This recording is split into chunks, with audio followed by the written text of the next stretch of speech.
Donald Trump तात्यांना काल मोठा झटका तिथल्या सुप्रीम कोर्टानं दिला. लयच उड्या मारत होते, पण सुप्रीम कोर्टाने असं सांगितलं का डोनाल्ड ट्रम्प यांना कुठल्याही प्रकारे टॅरिफ लावण्याचा अधिकार नाहीये.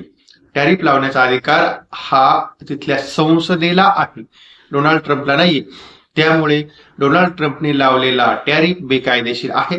डोनाल्ड ट्रम्प यांनी जो टॅरिफ लावलेला आहे तो तात्काळ मागे घ्यावा आणि आतापर्यंत ज्या ज्या देशांकडनं टॅरिफ वसूल केलेला आहे, अर्थात $175 बिलियन म्हणजेच 16 लाख करोड रुपये इतका टॅरिफ, तो टॅरिफ त्या त्या देशांना परत द्यायचे आदेश तिथल्या न्यायालयाने दिलेले आहेत. त्यानंतर डोनाल्ड ट्रम्पने यांनी पहिल्यांदा केली आदळआपट केली. त्यांनी सांगितलं का जे काय सर्वोच्च न्यायालयामध्ये न्यायाधीश बसलेले आहेत ते सगळे देशद्रोही आहेत असंही सांगितलं. पण नंतर परत त्यांनी असं सांगितलं का सगळ्या देशांवरती आता सरसगट 10% टॅरिफ लागेल. आता यावरती परत न्यायालयाचं काय मत येईल तेही पाहणं महत्वाचं ठरेल. पण शेवटी एकच दिसतंय का शेवटी या डोनाल्ड ट्रम्पची सेफ्टी वाकडी ती वाकडीच.